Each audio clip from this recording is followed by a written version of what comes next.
It's a joy right now for me to present to you Judy, Michelle, and Sarah.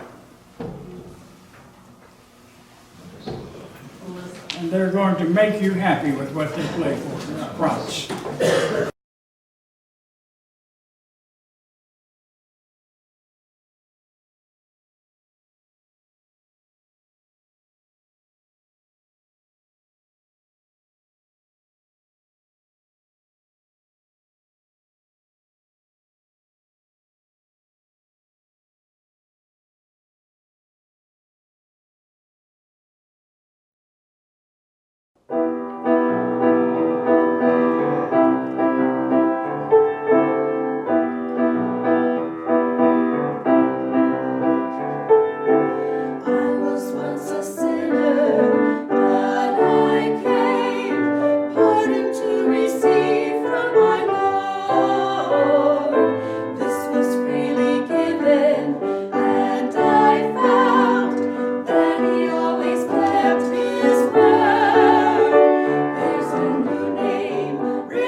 Because we've come off of a series of sermons of praying our way to happiness. And we are at happiness today.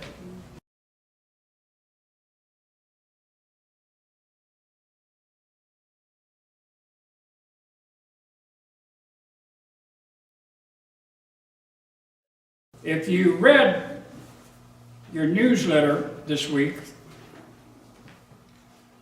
you saw the direction in which we're going to be looking at some things to see conditions of the world and relate them to some conditions of Jesus Christ's world at the time in his day. But before we do that, let's bow in prayer.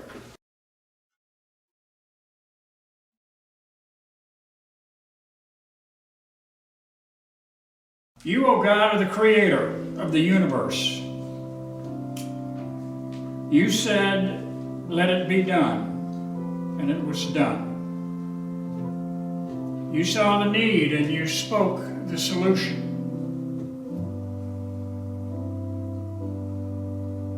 You saw the people that you created, and immediately you loved them, gave them a home and a garden, provided for their safety, gave them their love. You said you looked at all of it, and it was good. And when you looked upon humankind, you said it is very good. So we take security, and we take honor, and we take pleasure in being very good. And we do so taking humility. Your humility that stands before us.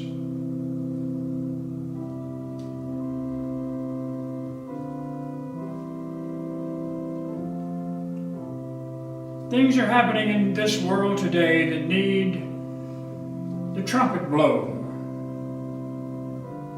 that need the power of God revealed, justice settled, peace prevailing.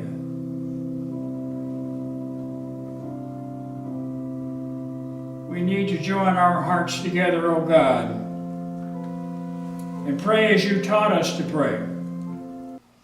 And, O gracious God, may the meditations of our hearts together and the words of my mouth be pleasing and acceptable in your sight. Amen.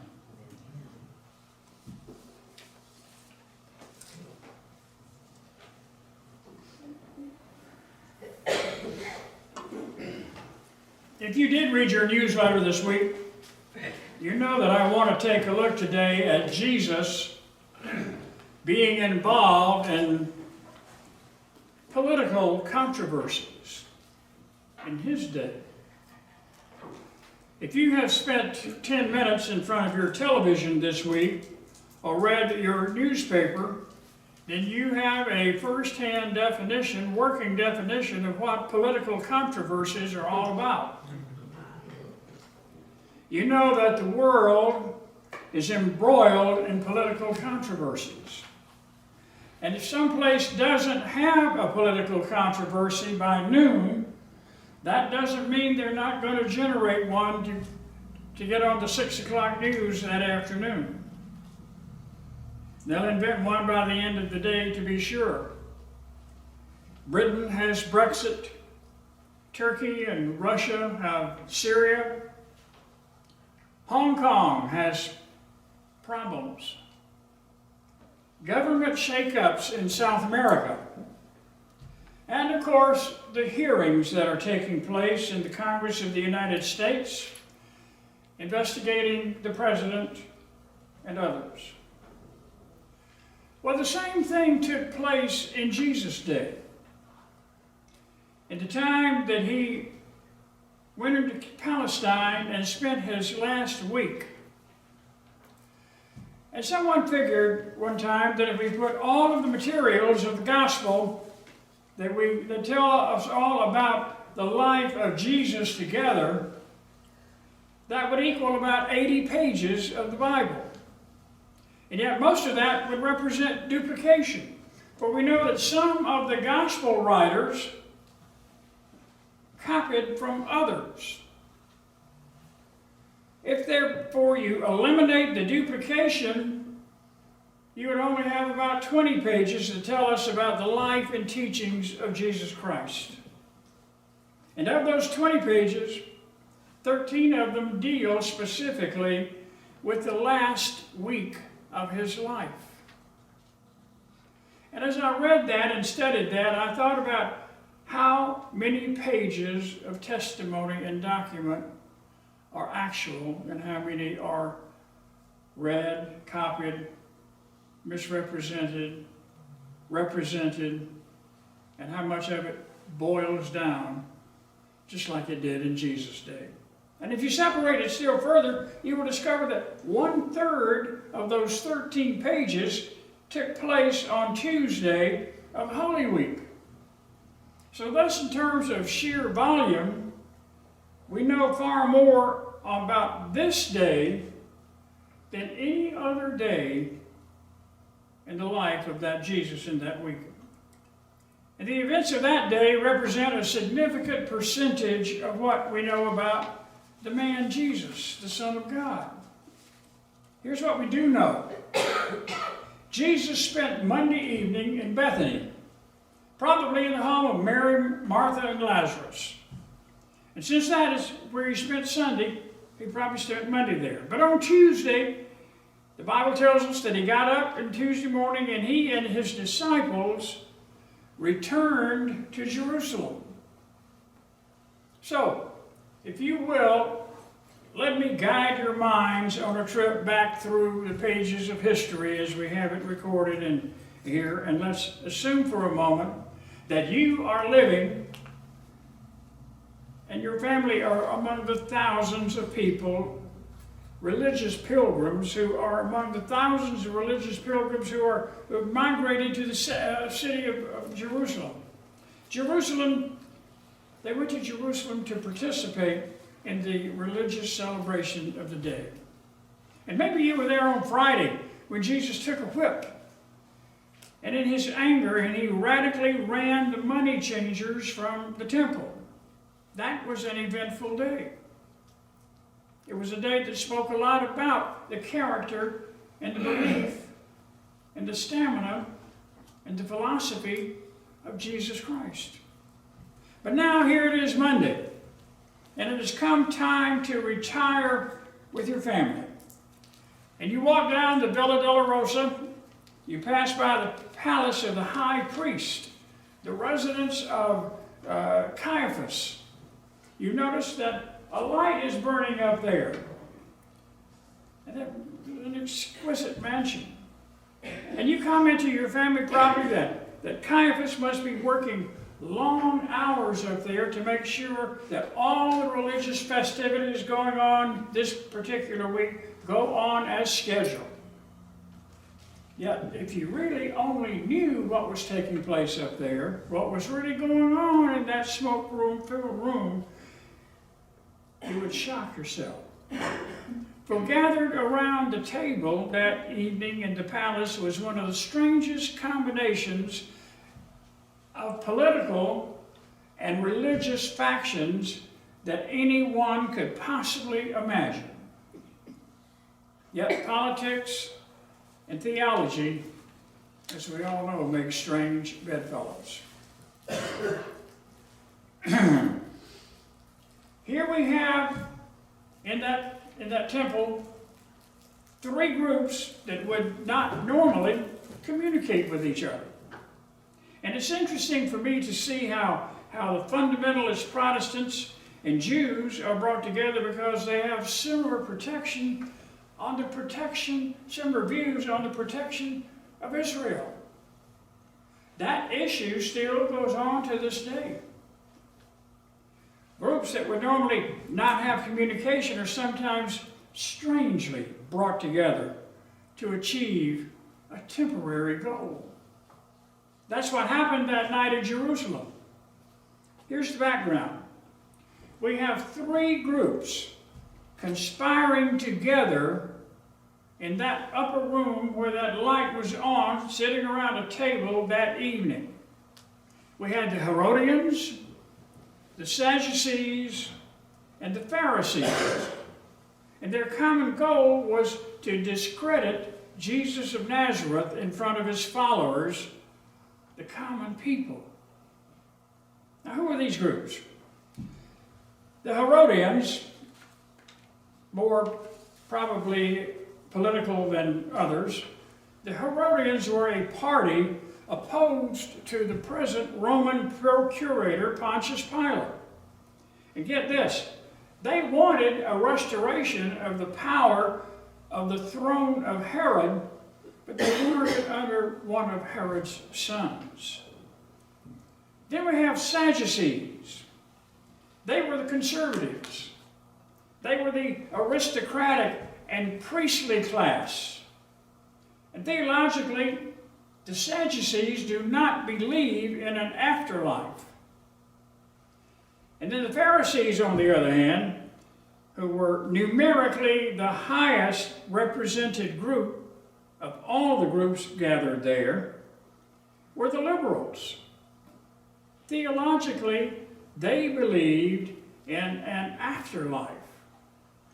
And so these three groups were indicative of what was happening at that time in the land. The Jews were a divided people. For reasons both political and theological, they split into many factions, just as today.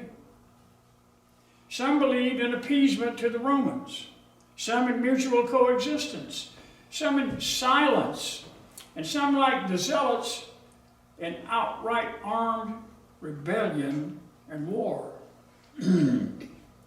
But there was one thing they all held in common. They hated and despised the present Roman procurator, Pontius Pilate, and if they had their druthers, they would all want out from under the rule of Rome, and particularly Pontius Pilate. So, the Jewish leadership viewed Jesus in terms of his stance on the Roman issue. Now, with that in view, Jesus was creating quite a controversy among the common people in the street with his teachings, and they didn't like it. It was causing further conflict within all three of the divided groups or more. Listen to some of Jesus' teachings. Turn with me to chapter 20 of Luke's Gospel, and let's read together from Luke 20. If you have a pew Bible, you'll find it on page 804.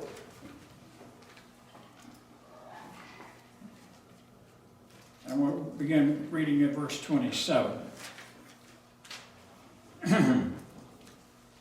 Some Sadducees, those who say there is no resurrection, came to him and asked him a question. Teacher, Moses wrote for us that if a man's brother dies, leaving a wife but no children, the man shall marry the widow and raise up children for his brother. Now, there were 7 brothers. The first married and died childless. Then the second and the third married her, and so in the same way all 7 died childless. And finally, the woman also died. In the resurrection, here's the question. In the resurrection, therefore, whose wife will the woman be? For she had married 7 times. And Jesus said to them, those who belong to this age marry and are given in marriage. But those who are considered worthy of a place in that age and in the resurrection from the dead neither marry nor are given in marriage. And indeed, they cannot die anymore, because they are like angels and are children of God, being children of the resurrection. And the fact that the dead are raised, Moses himself showed in the story about the bush when he speaks to the Lord as the God of Abraham, the God of Isaac, the God of Jacob. Now he is God not of the dead, but of the living. For to him all of them are alive. Then some of the scribes answered, Teacher, you have spoken well. For they no longer dared to ask him another question. The word of the Lord. Thank you. Hope you listen to Jesus' answer. Sadducees, who didn't even believe in resurrection, would come up and ask a question like that. First of all, Jesus had other teachings that had attracted some attention. And even in teachings, Jesus had been heard to tell them to go the second mile. Now, that's a reference to a Roman law that said anyone could be pressed to assist a Roman soldier for 1 mile, turn the other cheek. That was a directive to avoid retaliatory behavior. But instead of doing that, if you needed, you could go 1 mile, but if you still needed it, go 2 miles. How about this one? Pray for your enemies. What do you say? What do you mean by that? Render under Caesar. Well, that doesn't sound very Jewish. If you think politically, you can imagine the charge that would come from these teachings. Jesus was soft on the Roman issue. And mixed up on all of this was the protection of the old traditions under which they were trying to live. It's hard for us to understand why people would hate Jesus. We see him as a man who loved and healed and who was, in essence, a pacifist. He wanted to feed the poor. He wanted to heal the sick. He wanted to get care to whomever needed it. He wanted to increase faith among people who followed him. But Jesus also challenged those old ways. His prediction of the destruction of the temple and the driving out of the money changers cast him as a person who was viewed and looked upon in that day as being anti-establishment. So this conference was not just called, not in an attempt to plot to assassinate Jesus, but rather they wanted to discredit him. They didn't want a martyr on their hands. They would much prefer to make him appear as a fool. But one of them probably said, let's just give him enough rope so that he can go out and just hang himself. So each group would in turn ask him a question, not because they thought they could learn from him, but because they thought they could trick him. They didn't think Jesus could teach them anything. What they wanted to do was trick him. They were hoping for that one slip of the tongue that we occasionally see so many times out of people who have such popularity and following. So each group leader would ask him a question that would be dear to their cause. The first question asked was from the Herodians. And since these people who were politically and governmentally oriented, their question dealt with the relationship between church and state. In verse 20, the scripture reads, so they watched him and sent spies who pretended to be honest in order to trap him by what he said, so as to hand him over to the jurisdiction and authority of the governor. The question they asked was the obvious question about taxes to Caesar. It was a trick question. If Jesus had said no, the Romans would arrest him on the grounds of treason. If he said yes, he would enrage the masses who hated the Romans, and particularly their tax. So Jesus took a coin and he held it up and he says, whose picture is stamped on this coin? And they said, Caesar. And Jesus said, well, render unto Caesar the things that are Caesar's, and unto God the things that are God's. Well, it's the old question of God and government. Where do you draw a line? What I hear Jesus saying is that government does have a legitimate claim upon your life, and this is the part that we so often ignore.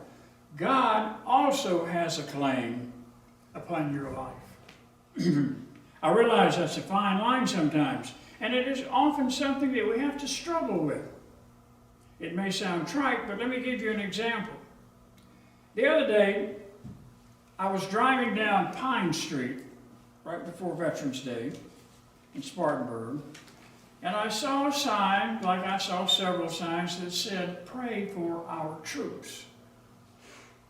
I understand the message and the meaning, but that's looking at prayer through the eyes of an American citizen.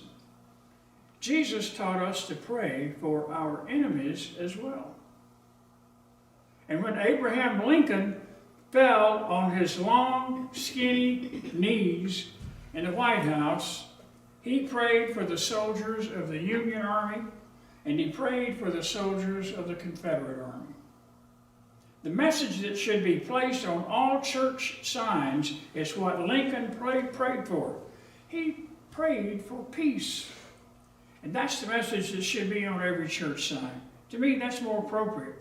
The message here in the world today, in the midst of conflict, and in Jesus' time, in the midst of conflict, was about to be, "Lift high the cross." That's what needs to be seen. Now, should I pray for the American soldier? Absolutely. I was prayed for as an American soldier, airman. But I'm not a pacifist. At times, war may be necessary.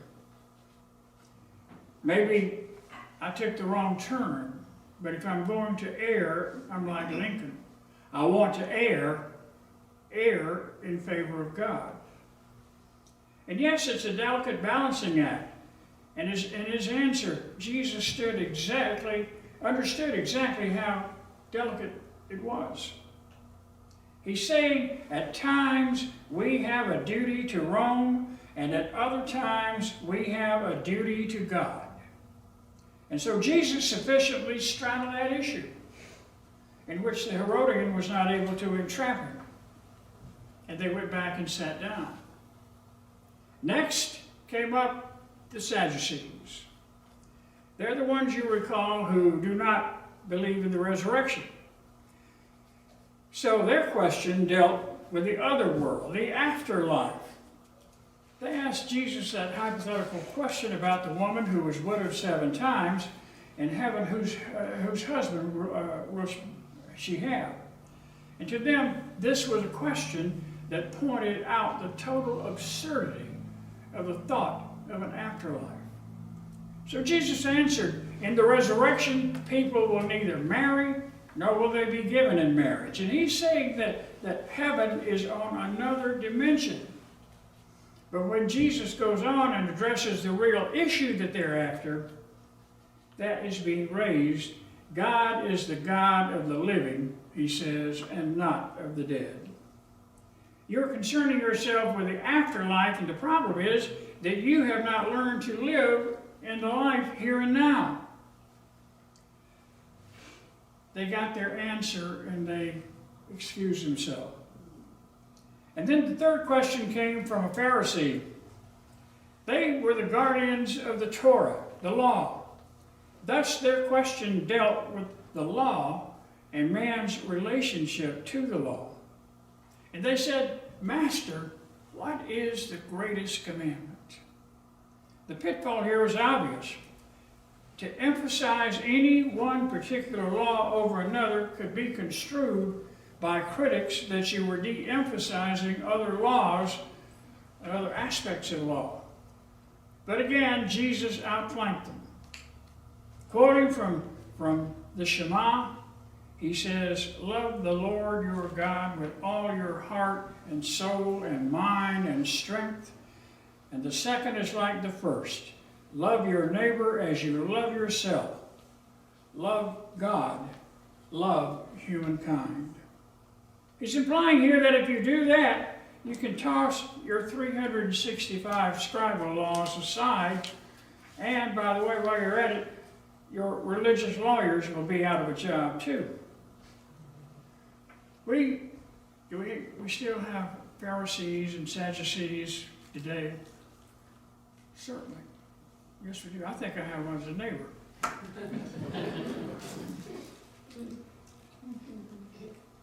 Wants to correct everything I do. But now, Jesus says, it's my turn. I want to ask you a question, he said. What do you think of the Christ? You see, all of their questions dealt with mankind's relationship to mankind, or humanity's relationship to humanity. They were putting the cart before the horse. Today, the crowds are still asking the wrong questions and trying to find out the right answers. We talk about pollution and race relations and war and world hunger, and all the while we're skirting around the $10 million question, what do you think of the Christ? The question Jesus is raising to all the groups is this: I know you're dealing with all these worldly problems, but I told you, render unto Caesar's what is Caesar's, and unto God what is God's. And then he said, I am of God and man. I am the Messiah. What do you think of me? I knew about a preacher attempting to put the finishing touches on his Sunday sermon one time. And he was constantly being interrupted by his 6-year-old daughter. And to occupy her, he found a picture of a globe. And he cut it up into little pieces, knowing that that would keep her busy for a long, long time. But to his surprise, within just a few minutes, she had completed it. And he asked, how did you do that so fast?